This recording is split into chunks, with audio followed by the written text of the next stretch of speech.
आज हम पढ़ने जा रहे हैं पाठ 4 दीवानों की हस्ती। भगवती शरण वर्मा जी इसके कवि हैं।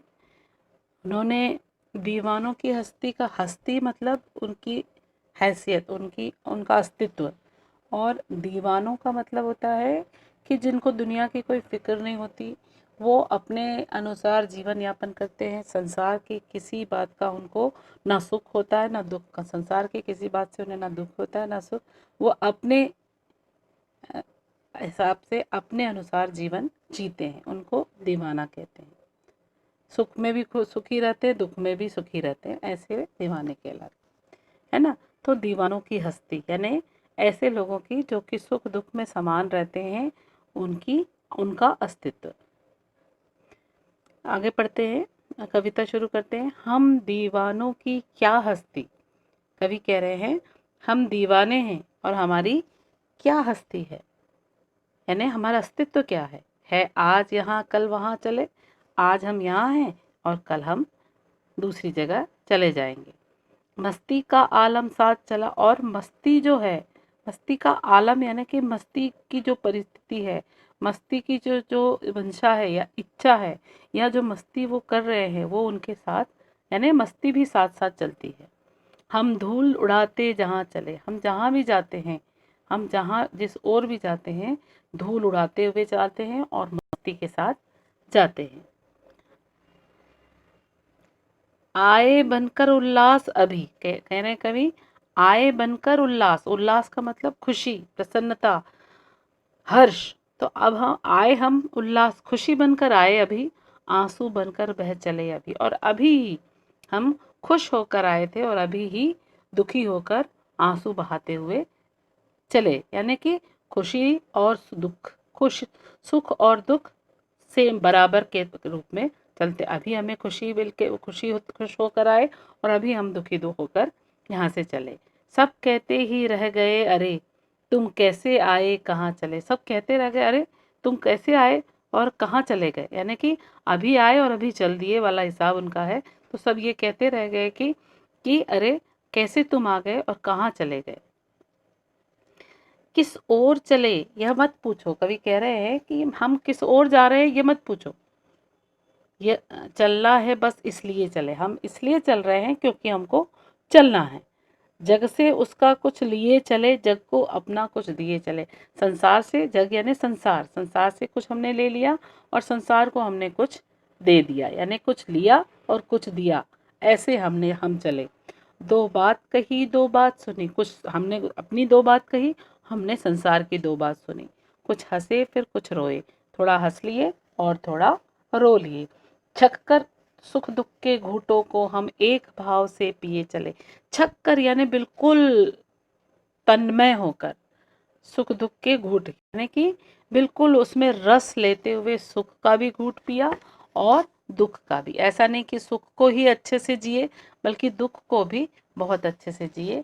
हम एक भाव से पिए चले, दोनों में हमने कोई अंतर नहीं। पीना नहीं कहने का मतलब है उसको जीना, है ना, उसको महसूस करना। तो सुख को भी दुख को भी हम एक भाव से लिए, ऐसा कवि कहते हैं। हम भिकमंगों की दुनिया में स्वच्छंद लुटाकर प्यार चले। अब यहाँ भिकमंगे किसको कह रहे हैं? संसार को। संसार को भिकमंगा क्यों कहते हैं? कवि कह रहे हैं कि संसार तो सिर्फ लेना जानता, देना नहीं जानता। तो जो भिकमंगे होते वो तो लेते ही हैं, वो देते तो है नहीं, इसलिए संसार को उन्होंने भिकमंगा कहा। हम भिकमंगों की दुनिया में, यानी इस दुनिया में जो भी रहते हैं वो सब पाना चाहते हैं, कोई देना नहीं चाहता, इसलिए उन्हें भिकमंगा कहा। तो ये संसार में जो भिकमंगे हैं, स्वच्छंद लुटाकर प्यार, उनको भी हमने स्वच्छंद यानी कि किसी बंधन के बगैर स्वतंत्र रखकर स्वच्छंदता से हमने प्यार लुटाया। हम एक निशानी सी उर पर, एक निशानी, हमने एक निशान सा हृदय पे ले असफलता का भार चले। निशान सा, है ना, वो कह रहे हैं कि एक निशान जैसा हृदय पे, जैसे एक कोई निशान हो हृदय पर, ऐसा हम हृदय में असफलता रूपी भार लेकर जा रहे हैं। असफलता यानी वो उनका जीवन सफल नहीं था, वो सुख में भी खुशी, सुख में भी वैसे ही रहते थे, दुख में भी वैसे ही रहते थे, इसलिए उनके जीवन में कोई माने वो सफल नहीं थे। वो अपनी मस्ती में जीते थे, कहीं भी चले जाते थे, कहीं भी रह जाते थे, कहीं भी आ जाते, सुख में भी हंस लेते थे, दुख में भी हंस लेते थे, सुख में भी रो लेते थे। तो वो परिस्थितियाँ उनकी अजीब सी थी। तो इसलिए वो कह रहे हैं कि मैं असफलता का एक निशान मेरे हृदय में, एक दाग एक हृदय में है, वो असफलता वाला भार लेकर मैं जा रहा हूँ। अब अपना और पराया क्या आबाद रहे रुकने वाले। अब मैं तो जा रहा हूँ, इस संसार को छोड़ के जा रहा हूँ, कवि कह रहे हैं, अब इसमें अपना पराया क्या है। सब लोग जो यहाँ पर रह रहे हैं वो आबाद रहे, यानी सुख सुखी रहे, संपन्न रहे। हम स्वयं बंधे थे और स्वयं हम अपने बंधन तोड़ चले। हम स्वयं ही संसार से बंधे थे। कवि कहते हैं कि हम तो स्वयं ही संसार के बंधन में बंधे थे, अब इस संसार बंधन को तोड़कर हम जा रहे हैं, ऐसा कवि कहते हैं। भगवती चरण वर्मा। मुझे लगता है कि आपको समझ में आया होगा। शब्दार्थ देखेंगे, कोई खास खड़ी बोली है, कुछ अलग से कुछ भी नहीं है इसके अंदर, तो समझ में आ जाएगा, कोशिश करिएगा। हम दीवानों की क्या हस्ती भगवती चरण शर्मा की कविता है। आइए इसकी व्याख्या अर्थ देखें। संकेत है, कहाँ हम दीवानों की डैश डैश करके कुछ दिए चले वहाँ तक। इसका प्रसंग है, प्रस्तुत पद्यांश भगवती चरण शर्मा द्वारा रचित हम दीवानों की क्या हस्ती पाठ से अवतरित है। प्रस्तुत पद्यांश में कवि ने स्वयं को दीवाना कहा है। अब इसकी व्याख्या देखें।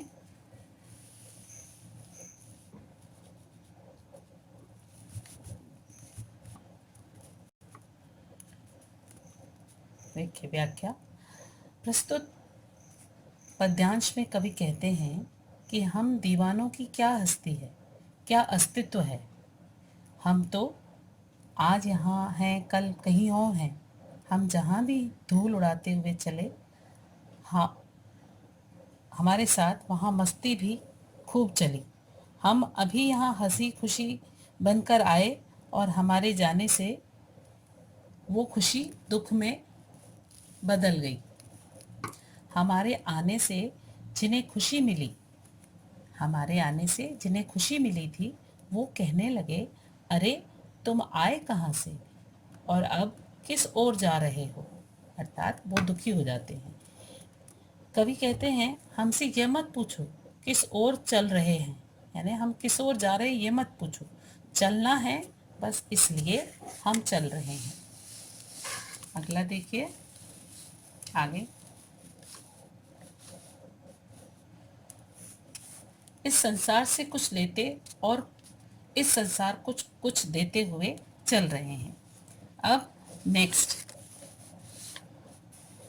संकेत है, दो बात कही डैश डैश बंधन तोड़ चले। इसके बाद प्रसंग है, प्रस्तुत पद्यांश में कवि स्वयं को असफल मानकर निराश हूँ कह रहे हैं। यानी स्वयं कह रहे हैं कि मैं असफल हूँ और इसलिए निराश हूँ। अब इसकी व्याख्या। कवि कहते हैं कि दो बात इस संसार से कही और संसार से कुछ सुनी, यानी कुछ उनसे कही कुछ खुद सुनी।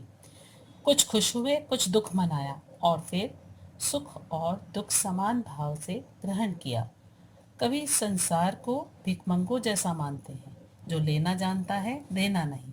उस पर अपना सारा प्रेम लुटाने की बात भी कवि कहते हैं। कवि असफलता रूपी भार अथवा निशानी हृदय में लेकर चलते हैं अथवा जा रहे हैं, ऐसा कवि कह रहे हैं। कवि कहते हैं, अब अपना पराया कुछ भी नहीं, अब अपना पराया कुछ भी नहीं है। जो इस संसार में रहकर जीवन यापन कर रहा है, उन्हें कवि आशीर्वाद देते हुए कहते हैं कि सब खुशहाल रहे। कवि कहते हैं कि मैं तो स्वयं इस संसार से बंधा था, मैं स्वयं इस संसार से सब बंधन तोड़कर जा रहा हूँ। यानी मैं स्वयं बंधा था और अब स्वयं ही इस संसार से सारे बंधन तोड़कर जा रहा हूँ। जो अब हम देखते हैं कि इस पाठ का जो प्रश्नोत्तर है इसके बारे में चर्चा करते हैं। पहला प्रश्न है, कवि ने अपने आने को उल्लास और जाने को आंसू बनकर बह जाना क्यों कहा। सबसे पहला प्रश्न ये है। तो कवि ने अपने आने को उल्लास क्यों कहा है। उल्लास इसलिए कहा है, जैसे कि उल्लास का मतलब होता है प्रसन्नता, तो खुशी। तो कवि कहते हैं कि जब वह आते हैं तो वो लोगों को अपनी मस्ती से, स्नेह से, प्यार से वो प्रसन्न रखते हैं। और जहाँ भी जब वो जाते हैं लोगों को हंसाते हैं, खुश करते हैं और खुशियों का वातावरण जो है उसका निर्माण करते हैं। इससे लोग खुश हो जाते हैं, मुस्कुराते हैं, मस्ती करते हैं और ऐसे हंसे मुस्कुराने वाले वातावरण को जब वह छोड़कर आगे बढ़ जाते हैं तो लोग और स्वयं कवि भी रोने लगते हैं और इसलिए वो माहौल जो है आंसू वाला हो जाता है। हाँ, तो कहने का क्या मतलब है कि उल्लास कब होता है? जब कवि मस्ती करते हैं, जब लोगों को खुश करते हैं, ऐसा वातावरण बना देते हैं जहाँ पर खुशी हो, तब वहाँ पर उल्लास वाला माहौल हो जाता है। जब ऐसे उल्लास के माहौल में का जब मस्ती करने वाला व्यक्ति जब उस स्थान को छोड़कर जाता है तो वहाँ जितने लोग थे उन लोगों से एक तरह से प्रेम हो जाता है। वो उस प्रेम की वजह से जब वो वहाँ से जाते हैं तो उनको दुख होता है और वो उनके आंसू निकल आते हैं और जो वहाँ पर थे, जिनको वो हंसा रहे थे, जिनको वो खुश कर रहे थे, उनके भी वो भी दुखी हो जाते हैं क्योंकि सदा हंसते मुस्कुराने वाला एक व्यक्ति उनको छोड़कर आगे निकल जाता है तो वो भी बहुत दुखी हो जाते हैं कि अब हमें कौन हंसाएगा। तो इस तरह से कवि ने अपने आने को उल्लास और जाने को आंसू बनकर बह जाना इसलिए कहा है कि आने पर वो सबको हंसाते हैं, जाने पर वो स्वयं भी दुखी हो जाते हैं और जो लोग वहाँ के वो भी दुखी हो जाते हैं तो उनकी आंखों में आंसू आ जाते हैं और वो रोने लगते हैं, है ना। तो दोनों ही परिस्थितियाँ हैं। तो इसको आपको लिखना है, लिखेंगे अपन इसको।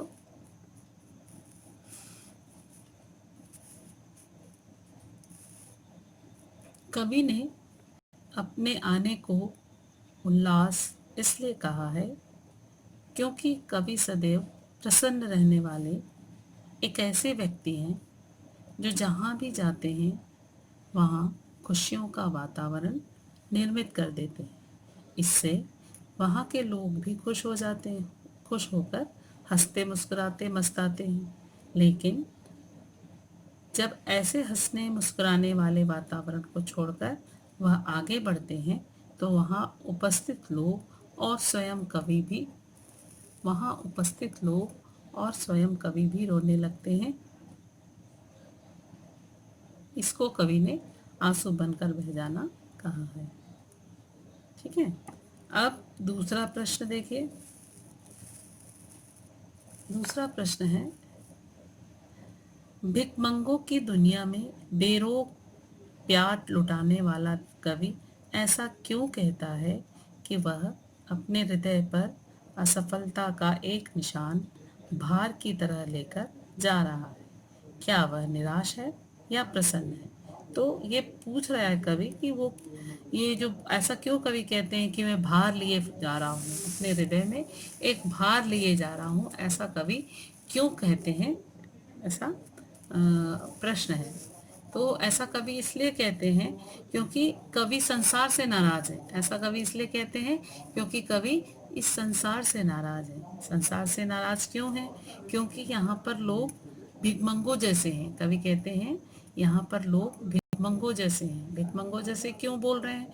जिस तरह से भिकमंगे सिर्फ लेते हैं, देते कुछ नहीं है, इसलिए वैसे ही यह संसार भी लेता ही है, देता नहीं है। इसलिए भिकमंगों की तरह कहा है। कवि संसार पर इतना प्रेम लुटाने के बाद भी बदले में खुशी नहीं पा सका। इससे वो बहुत निराश है। लोगों को हमेशा उन्होंने प्रेम दिया, उसके बाद भी उनको कोई प्रेम नहीं दे पा रहा, उनको कोई खुशी नहीं दे पा रहा है। इससे वो बहुत निराश हो जाते हैं और एक दाग असफलता का मन में कि वो सफल नहीं हो पाए, लोगों को खुश नहीं कर पाए, ऐसा एक दाग, ऐसा एक दुख अपने हृदय पर, ऐसा एक भार हृदय पर लेकर जा रहे। इसलिए वो भार सा महसूस कर रहे हैं और हाँ, वह निराश हैं, प्रसन्न नहीं हैं। तो इसमें लिखेंगे, कवि इस संसार से नाराज हैं। वे कहते हैं यह संसार भिकमंगों की तरह है जो सिर्फ लेना जानता है। कवि संसार पर इतना प्रेम लुटाकर भी बदले में खुशी नहीं पा सके। इससे वे बहुत निराश हैं और इसलिए हृदय में भार सा महसूस करते हैं। ठीक है, तो ये उसका उत्तर होगा। और लिखना है कि हाँ, कवि निराश हैं, प्रसन्न नहीं है। अब अगला क्वेश्चन देखिए, आखिरी क्वेश्चन है इसमें का, प्रश्न तीसरा। कविता में ऐसी कौन सी बात है जो आपको सबसे अच्छी लगी? अब कौन सी बात है? कवि कह रहे हैं मैं तो दीवाना हूँ, सुख में भी दुख में भी हंसता रहता हूँ, मैं संसार को प्यार लुटाता फिरता हूँ, सुख हो या दुख हो मैं हंसता ही रहता हूँ। तो ये चीज़ जो है, ये बात जो है सबसे सकारात्मक है। व्यक्ति अगर सुख में भी दुख में भी समान होता है या समान महसूस करता है, तब वह सुख में बहुत सुखी और दुख में बहुत दुखी नहीं होगा। ठीक है, तो ये कवि नहीं होता है कवि के साथ, वो सुखी रहते हैं, वो दुख कभी नहीं होते। और उसका परिणाम क्या होता है? जीवन देखने का दृष्टिकोण उनका काफी सकारात्मक रहता है। वो निराश तो हैं, पर वो दुखी नहीं है। और इसलिए कवि कहते हैं कि ये तो जीवन के दो पहलू हैं, सुख हो या दुख हो, उसको समान रूप से देखना चाहिए। चलिए लिखते हैं। कविता में जीवन के प्रति कवि का सकारात्मक दृष्टिकोण बहुत अच्छा लगा। सुख हो या दुख, दोनों को समान देखने का नजरिया प्रशंसनीय है। कवि सच कहते हैं कि सुख और दुख जीवन के दो पहलू हैं। हमें दोनों ही को समान भाव से स्वीकार करना चाहिए। इस तरह से आपका ये तीनों प्रश्न दीवानों की मस्ती पाठ का कंप्लीट।